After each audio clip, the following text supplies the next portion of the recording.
Sinubukan nga pala naming itaan itong dragonet sa loob ng palaisdaan at napakarami nga palang nahuling mga sugpo at alimango nito. At kasabay nun ay pinandaw na rin nga pala namin dito yung mga trap namin na panghuli ng alimango. Kaya ngayong araw guys, samahan nyo nga pala kami sa masayang adventure na naman. So what's up, makanapadaan lang. So ngayong araw nga guys, syempre nangako kami sa mga sarili namin na maaga na nga pala kaming tatanghaliin ng gising. Dahil nga guys, nagtatampo na naman dito yung bangka naming si Nimoy. Ang gamit nga pala namin itong bangka naming si Dory. At sana nga pala guys, sa makakapanood ng video na to na followers at viewers namin, mag-iwan sana guys kayo kahit isang like lang, malaking tulong yun. At syempre sa mga lugar dyan na gusto magpa-shoutout ay mag-comment rin kayo guys dito. Habang nagbabiyahe nga guys tayo dito ay matatanaw nyo dyan yung bahay ni Tarzan. At grabe guys, hindi ko ma-imagine na pag nagkaroon ng second floor yung bahay ni Tarzan ay napakaganda siguro. Kaya abang-abang lang kayo guys sa gagawin nating second floor dyan. Kailangan kasi guys nating paghandaan yun at kailangan din natin ng budget. Kaya talagang paplanuhin guys natin na maayos yung magiging second floor ng bahay ni Tarzan. At kahapon nga pala guys ay pumunta nga pala dito yung tatay ko sa palaisdaan at tinaan niya nga pala guys yung mga dragonet namin dito. At ngayong umaga guys ipapandawin naman natin. Malapit na rin kasi guys i-harvest itong palaisdaan namin kaya sinasaid na guys namin yung mga sugpo at mga alimango na nandito sa loob. Ang bala kasi guys naman naming alagaan dito yung mga hipon guys na banami tsaka mga bangus. Ang laman kasi guys itong palaisdaan natin ngayon ay mga sugpo at mga isdang samaral. Kaya guys sa susunod ay mga bangus naman ang ilalagay natin. Eto nga pala guys mga dragonet ay magnamag nga pala naming tinaan ito dito. At dahil nga guys napakalilikot ng mga alimango at mga sugpo ng alaga natin dito ay paniguradong mapapasuot sila dito sa loob nito at hindi na sila makakawala. Marami nga sana guys tayong ma-harvest ng mga sugpo dito sa ating munting palaisdaan. Kaso nga lang guys, mas marami yung namatay kaysa dun sa nabuhay. Sa bagay guys, ganun talaga ang buhay sa palaisdaan, hindi talaga palaging swerte. Pero ganun pa man guys, ay nagpapasalamat pa rin kami kay Lord dahil kahit papano ay meron pa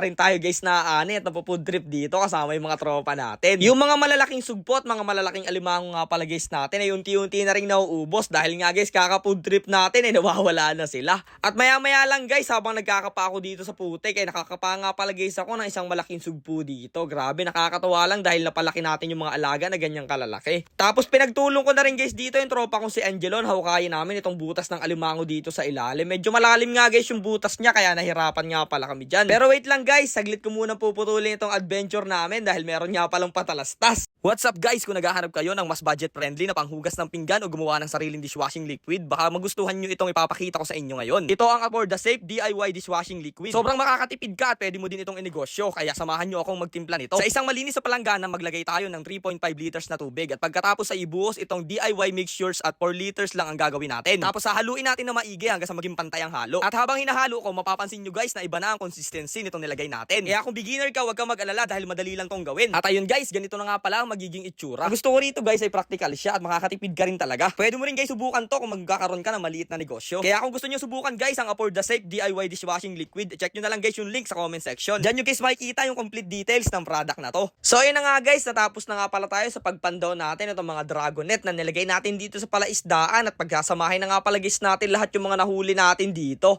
Grabe nga guys yung mga nahuli nating sugpo dito ngayong araw, talaga nagtatalunan. Sobrang kukulit nila, talagang ayaw guys nilang ma-food trip sila. Sa mga nagtatanong nga pala dyan guys kung ilang months bago lumaki yung mga sugpo ay 3 to 4 months nga pala guys. Ganyan na yung kalalaki yung mga alaga nyo sugpo. Kami pala isdaan man kayo, magsisimula pa lang kayo. At dito nga guys, habang sinasaling ko dito yung mga nahuli namin sugpo ay grabe, kanya-kanya rin guys talunan kaya pabalik-balik kami dito sa lagayan. Sobrang sarap lang guys sa feelings, lalong-lalo na pag nakaka-harvest ka sa palaisdaan nyo. Kahit maliit lang guys yung palaisdaan nyo ay pag nakahuli kayo doon ng mga pwede nyo i-food trip ay napakasarap guys sa feeling nun. Tapos ganito guys yung pufood tripin nyo, mga sugpo, alimango na sobrang pe-fresh ay grabe guys, talagang pwede kang ma-high blood dito. Kaya sa mga followers namin dyan guys na papapaligaw dito sa Mindoro guys ay pwede kayo pumunta dito sa amin at sama guys sa mga adventure na aming ginagawa. At syempre hindi lang yun, makakasama rin guys kayo sa pagpo-food trip natin. At dito nga guys may napasama pang ang tinatawag naming waluwalo. Hindi yan guys pito-pito, waluwalo ang tawag niyan sa lugar namin. Hindi naman guys siya nakakamatay, depende na lang kung makakagat ka. Pero joke lang guys, hindi nga pala agresibo yung ganong klase ng mga waluwalo. Pagkatapos naman guys namin pandawin yung mga dragonet namin ay pinandaw naman namin dito yung ilang pirasong taan namin sa mga alimango. At sakto guys, meron din silang huli. Kaya kahit papano guys, magkakameron tayo ng pandagdag dito sa mga nahuli natin. So bali nga pala guys, eto na lahat yung overall na nahuli natin sa adventure guys natin ngayong araw na ginawa.